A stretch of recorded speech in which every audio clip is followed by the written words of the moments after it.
नमस्कार दिव्यांग बांधवांनो. दिव्यांग बांधवांना दिव्यांग सहायता पोर्टलवर नोंदणी करणे आवश्यक आहे. याच्याबद्दल आपण बरेच व्हिडिओ टाकलेत, कशी नोंदणी करायची ते पण टाकलेले, पण तरी सुद्धा बऱ्याच दिव्यांग बांधवांना अडचणी येत आहेत. अडचणी काय येत आहेत त्या 2-3 अडचणी मी ज्या नॉर्मली सर्वांना अडचणी येत आहेत तेच आपल्याला सांगत आहे. एक तर सर्वात अगोदर आपण दिव्यांग सहायता पोर्टलवर नोंदणी करताना बऱ्याच दिव्यांग बांधवांना OTP येत नाही. आता OTP येत नाही म्हटल्यावर त्याच्यासाठी आपल्याला काय करायचं आहे, आपल्याला अगोदर सर्वात अगोदर UDID कार्डला मोबाईल नंबर लिंक करायचा आहे. त्याचा पण आपण अगोदर व्हिडिओ टाकलेला आहे की कशी करायची.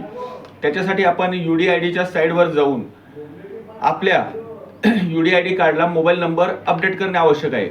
मोबाईल नंबर अपडेट केल्यावर आपल्याला OTP येऊन जातो.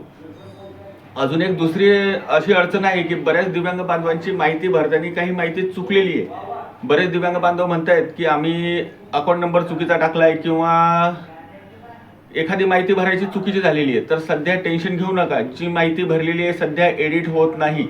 याच्यामध्ये एडिटचं सुद्धा ऑप्शन येईल काही दिवसांनी, कारण बऱ्याच दिव्यांग बांधवांच्या नोंदणी चुकत आहेत. त्यांना नोंदणी जमत नाहीत किंवा जिथं नोंदणी केली तिथून चुकीची माहिती भरल्या जाते. तर टेन्शन घेऊ नका, लवकरच याच्यात दुरुस्तीचं ऑप्शन येणार आहे.